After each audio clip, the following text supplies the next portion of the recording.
I actually think he's probably got to a point where he's doing something that's probably made him stagnant. Now he needs to do something else. He needs to relight that fire. He needs to really relight that fire and really make sure that I want this and I can do this. I need to make a couple of changes, positive changes. It's not my call. I need to be in the gym when the coach says jump. You don't say how high, you just jump. When you say we're doing X, Y, Z today, we're doing X, Y, Z today. You want to learn something new. You want to learn something new about yourself, and then mentally, emotionally, you become a strong individual. And right now, after 2 losses to Usyk, I believe he's not as strong as he was mentally and emotionally as he was before the 2 losses against Usyk. Fights that we want to see Anthony Joshua in include Tyson Fury and Deontay Wilder. I'll take him. I would not do those fights now. I just wouldn't do it. And I'm not saying he wins or loses, but I wouldn't do it because there's more chance of losing than winning. It's not. So right now, I just say, and I believe probably his team know that. That's ego talking. I just wouldn't do it. Final things for me. Those are the words of Johnny Nelson as he informs, pleads with Anthony Joshua, or the team of Anthony Joshua, or the ego of Anthony Joshua, that please do not take the Tyson Fury or Deontay Wilder fight. And let me counterpunch. First off, there was some good advice from Johnny Nelson in there. I know a lot of people, huge AJ fanatics, will say, oh, he's with Sky and AJ was with Sky. That's why he's talking bad about AJ. That's not the case, because it's nothing negative about AJ. What he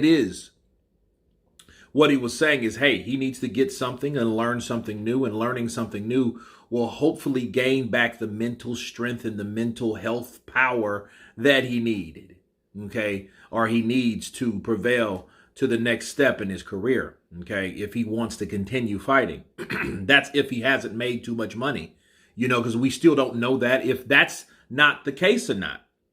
Because, a lot of people like AJ has, I don't know if anybody that has made the amount of money in the past, especially heavyweight, okay, in the past 10 years that's made the type of money AJ's made. Maybe longer than that. I think Klitschko made 90 million, net. But that's been a long time ago. Okay. But since then, there's not been a heavyweight. So that's 7 years? So there hasn't been another heavyweight that's made that amount of income or that amount of wealth that AJ has acquired. So that may be holding him back. But he is training. He is searching. So obviously there is something there that wants to come out, that AJ wants to express and to show and to prove to himself or to others or whoever that he's still, a force in the heavyweight division. Being a former 2-time heavyweight champion and he's still a superstar. That's impressive by itself. But back to Johnny Nelson's comments. He said, and this is the most important thing that I heard from him, is that maybe Anthony Joshua is weaker than he was after these 2 losses than before these 2 losses. Okay? So if he's weaker, and if what Johnny Nelson's saying is correct, he may not want to take those fights. Because then again, he may lose. Because that's not going to help him. Something is going to help him, maybe if he's getting the Adrian Broner syndrome or not, or whatever. Who knows? Because Adrian Broner had that same problem. He just did not, after that beating he took from Maidana, that fight he had, that loss that he had with Maidana, was just never the same mentally. He couldn't press the gas. He couldn't pull the trigger. He couldn't kick ass. Bars. He couldn't do that, people. And the question is AJ the same as Adrian Broner?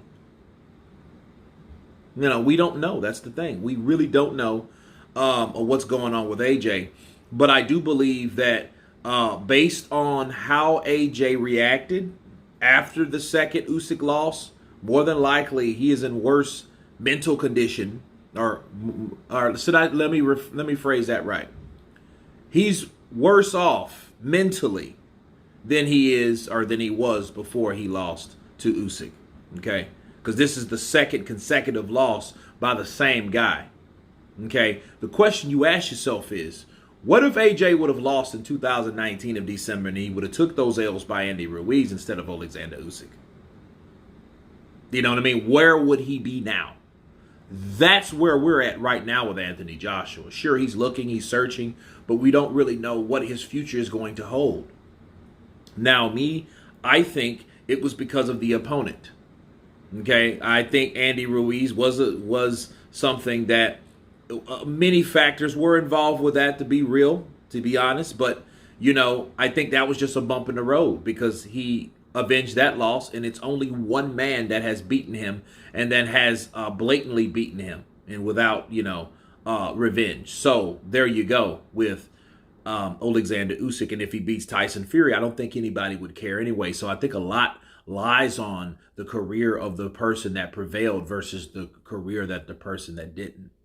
But as far as AJ goes, though, should he fight Tyson Fury or Deontay Wilder now? And I'll leave you guys with this, okay?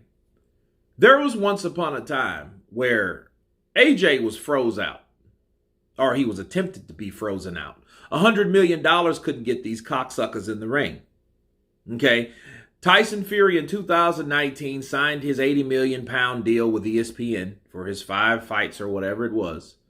Deontay Wilder decided to listen to Al Heyman and company and turn down $100 million and go back with Showtime. And Showtime looks like it's going to crumble, right? And nobody wanted to fight AJ when he was undefeated. Now all of a sudden, everybody wants AJ. Why doesn't AJ want to step up to the bat? I want Anthony Joshua. Those guys now are wanting AJ more than ever,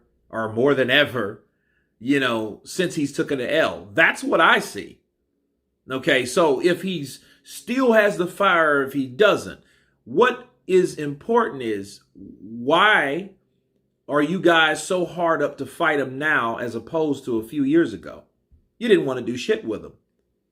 You wanted to turn down $100 million to avoid the bloke and fight each other because you guys were busy cherry picking each other.